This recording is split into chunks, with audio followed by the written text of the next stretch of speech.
کابل هستم. سرک که دیگه همه دوستان ازش خاطره دارن، خصوصا کسایی که از خارج رفت آمد دارن، کسانی که فامیلایشون در خارج از زیجه، همگی با مزد دیگه دوستان عزیزم تو پیش میریم ببینیم که چی هست و چی نیست. این طرف آریانا کانتیننتال میبینید در تصویر.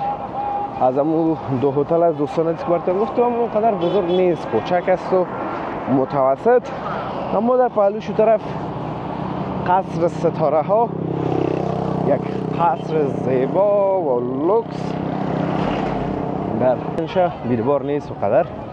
من که از دوست آمدم دوستان عزیز را بند بود کلن به قدر بیربار بود، اما حالا اینه فرصت هست خوشبختانه. ناشی از گمای نزدیکتر هم نشانتان بتون. سلام عزیزان دل، انشالله که خوب و صحتمند باشین و زندگیتان پر از خوبی و خوشی باشه.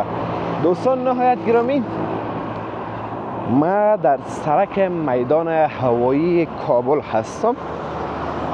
سرک که دیگه همه دوستان ازش خاطره دارن، خصوصا کسایی که از خارج رفت آمد دارن، کسانی که فامیلایشون در خارج از زیجه، همگی با مزد دیگه دوستان عزیزم تو پیش میریم ببینیم که چی هست و چی نیست.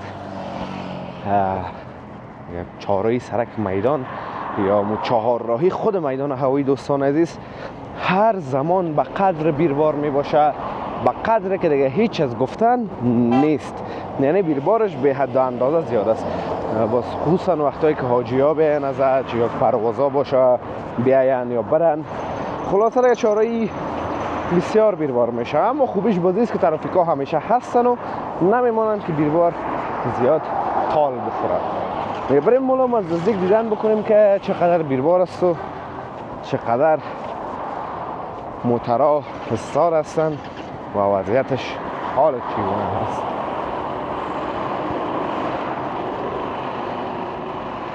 دیگه دو از هتل‌های بزرگ هستن، یکیش قدر بزرگ نیست اما یکی دیگهش بسیار نامدار و لوکس از دوستان عزیز که همگی او را میشناسن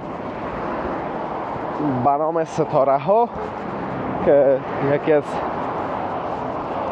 هتل های بزرگ و زیبا و لوکس شهر کابل دیگه به حساب میایه. با مدار دوستان عزیز هوای کابل قدر آلوده هست، قدر آلوده هست که باید اندازه دمی چند روزه هنوز زمستان نشده که سالتر اگه بویم 15 قوس هنوز نشده که همی آپارتمان ها هم مرکز گرمی های خود روشن کنند. اما بازم هوا به قدر آلوده است، به قدر که اونو کو در اونو آخر دوستان عزیز معلوم میشد سابق، اونم کوی رو بروی خوجرواش میشه فکر کنم دیگه، اما حالا معلوم نمیشه.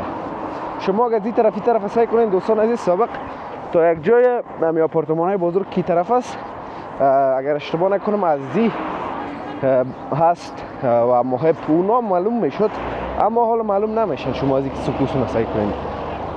بر علاوه از یا به حد اندازه مریضی و امراض زیاد کرده دوستا. خب به هر صورت از این گپا که بگذاریم، این طرف آریانا کانتیننتال میبینید در تصویر.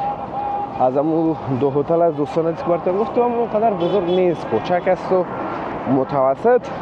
اما در پهلوش طرف قصر ستاره ها، یک قصر زیبا و لوکس در مرکز کابل دیگه تقریبا.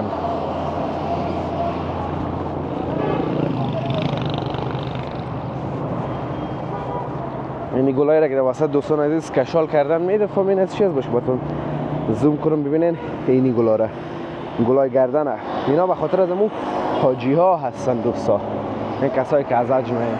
این قصر ستاره از دوستان عزیز ما این نمای بغلش هست، یعنی نمای روبروش نیست. نمای روبروش هم میریم از نزدیک میبینیم.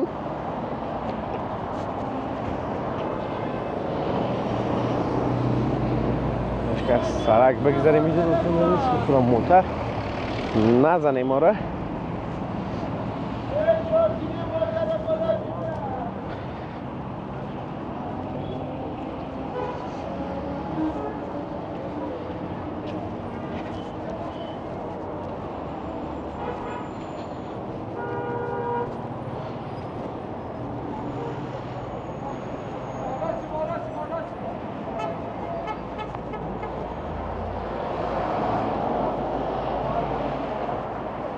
این محترم شار میرن دوستا، از اینجا شار صدا میکنن دیگه.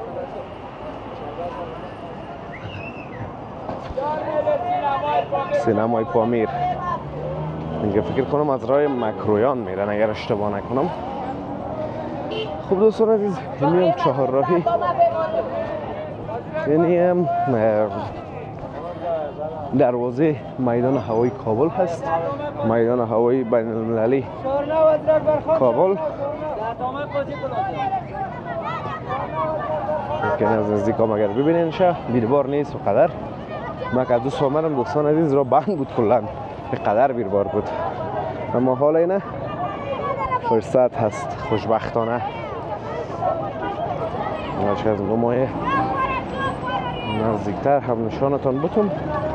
این دروازه میدان هوایی است و اونم چهارراهی دوستان عزیز. قصر ستاره ها رو میگه ببینیم دوستان عزیز که ایسا آمدیم. یعنی هم دوستان عزیز پس قصر ستاره ها، قصر بزرگ و زیبای کابل، البته عروسی، تالار عروسی دوستان عزیز. کسایی که عروسی میکنن آفتاب ماموسون است، آفتاب اذیت ما نکنه. یعنی هم دوستان عزیز از قصر ستاره ها باشکی طرف سرک هم بگذاریم، دوباره پیاده رو بریم که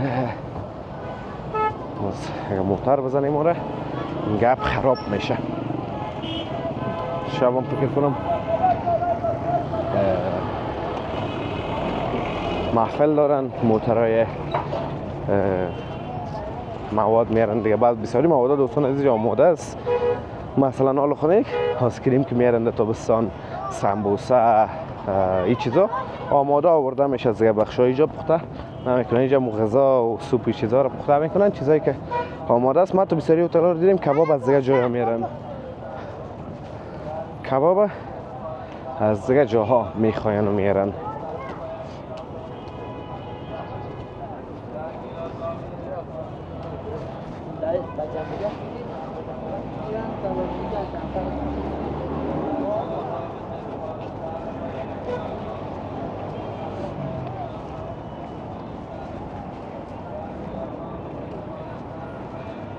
اون طرف دوستان از میدان هوایی هست، این طرف هم پیشتر دیگه طرف شهر کاریا میره و سرک چارقلا هست اینا اگر اشتباه نکنم دیگه. البته دوستان عزیز منتظر ویدیوهای چهارراهی شهید و بقیه جاهای میدان هوایی همچنان باشین دیگه، حتما نشر خواهد شد.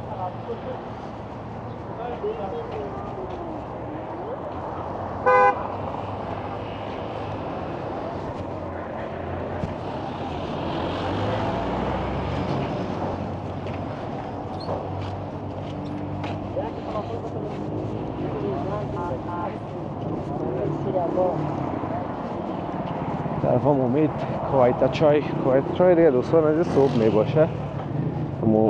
چی میگن اگه نام دود پتی میگن فکر کنم اگر اشتباه نکنم، همراه پراتا و از طرف صبح می باشه. حالا البته کلا هم صبح هم نمی باشه، چون وضعیت های جور نیست. طرف هم باز آشپزخانه است، آشپزخانه باز از پلوی آشپزخانه هم یک تا سلمانی هست. خب دوستان عزیز امیدوارم از ویدیو خوشتون اومده باشه، ویدیو لذت برده باشین. ویدیو را لایک کنین، در کانال همچنان سابسکرایب کنین تا ویدیو بعدی همه تون به الله متعال پاک و بی نیاز میسپارم. روز و روزگار خوب و خوش داشته باشین و در پناه الله متعال باشین. الله حافظ و مددگار همه تون.